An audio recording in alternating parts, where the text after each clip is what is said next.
What's up guys, welcome back to the channel. My name is Ethan and today we're going to be diving into the Alesis Sample Pad 4.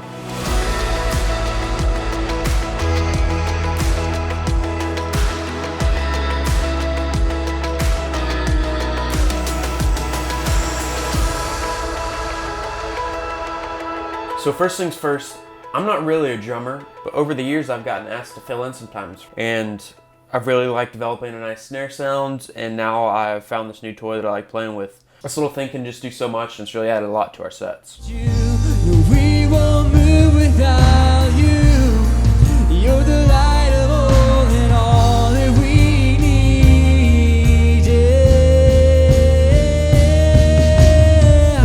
The Lord our God is ever faithful, never change. So a few of the things I really like about this are just that it's so small. I don't have the exact measurements, but compared to a drumstick, you can see how big it is, or really how small it really is. What this does is just allows you to mount it anywhere.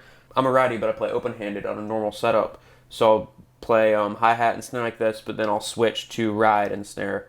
And so I've seen a lot of people use their sample pads over to the left of their hi-hat and snare, but for me, that doesn't seem like it would work, especially when I'm over on the ride and I need to get all the way over there back to it, or flip-flopping and everything like that. So what I've done is I've mounted mine. I play a 4-piece set, kick, snare, rack, and low tom, and I normally have my ride to fill in that gap between the rack tom and the low tom.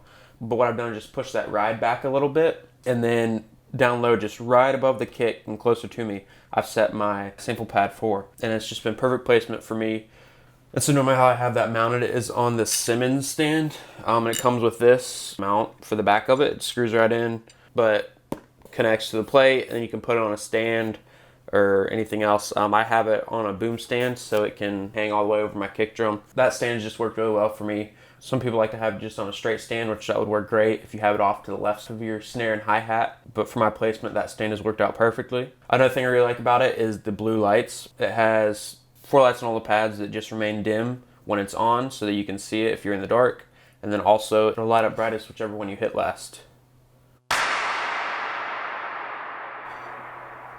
So this thing is super cheap, which is great for people like me who might not drum all the time, but still want to have something to play with.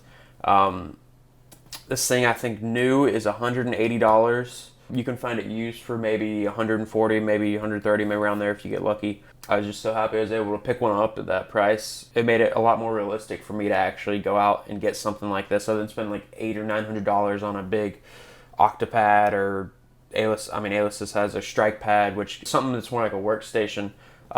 This is just something simple, plays the sounds I need it to play when I hit it, and it's been great. So another thing I really like about this is it's got an SD card slot, and so I've loaded my own sounds onto my SD card. I think it fits a 32 gig SD. All my SDs were 64 and up, so I had to use a micro to SD converter, and that works perfectly fine.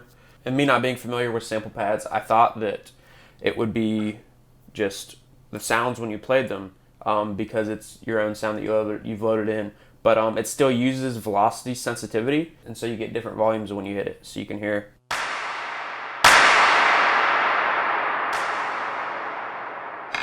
So I've really enjoyed getting to use my own sounds. So the way you do that is you can find any sound on the internet. You download the Alesis Sample Converter. And you grab your files, you place them right here, and you click convert. It'll ask you where you want to save them, and it'll convert everything for you to be in the correct format. Then you take your card out of the sample pad, you put it in your computer, and you just click and drag over there, make sure everything's on the root. So that means don't have it in any folders, anything like that. And then you can simply load in your SD card. You have to then go over to location, and it'll be on internal. So what you'll want to do is hit over to the left to go to card, and then you'll be able to then select your sounds from there. Something else that I've really loved is that when you're using sounds off your SD card, you can have what they call layers. So let me go to one that I have layered. So you can just hit one to select it. Go up to layer, So for layer A, I have a tambourine hit, and for layer B, I have a cymbal swell. And I have those set so that my swell, go all the way up, it'll take you to the bottom. My swell is set for velocities 0 to 119. And then on layer A, for my tambourine, those are reserved for only velocities 120 to 127. 127 being the hardest you can hit. So what that sounds like is this. If I want a tambourine hit, you hit it hard. So another thing I've absolutely loved about this is you can set your pads to have loops on them. And so the way you do that is if you load a loop onto your SD card, you scroll down until you find mode, and you can change this from mono, which it'll trigger one sound per hit. So if you hit it again, it'll stop the sound you last hit on that pad. Poly, which means it can trigger multiple. So if you have like a long swell or something like that, it'll play them over each other. And then you can set it to loop, which is what I'm looking for. And so I found these tambourine loops for super cheap. They're called Can of Tambo. What it is he has recorded just simple tambourine loops, all the BPMs between 50 and 154, I believe. And I have those loaded on here. So here's an 80 BPM one.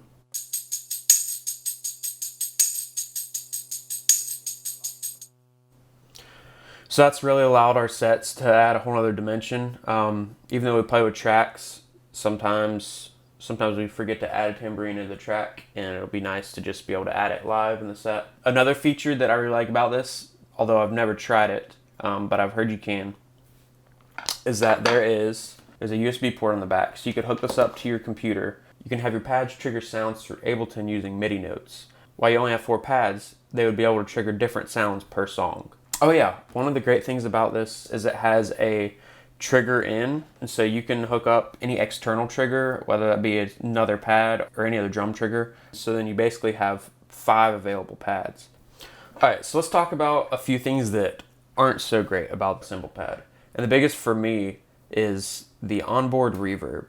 So the Onboard Reverb is just this global reverb setting.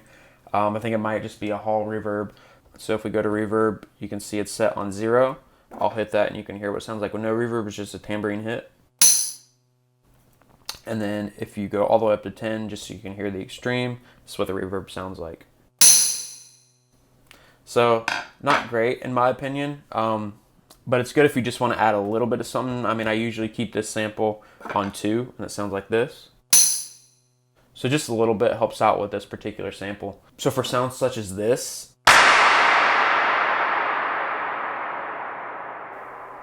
they just have a ton of reverb. I'd recommend adding that reverb in a DAW such as Pro Tools, Reaper, anything you can get your hands on should have the reverb that you need for that. So I want to walk through my sounds that I have that have worked well for our worship sets. The first being is a sample that I like to use to accent the snare. You'll hear this a lot in Bethel music as well as some Phil Wickham stuff.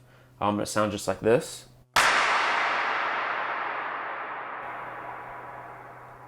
Another thing I like to have is just a little cymbal swell.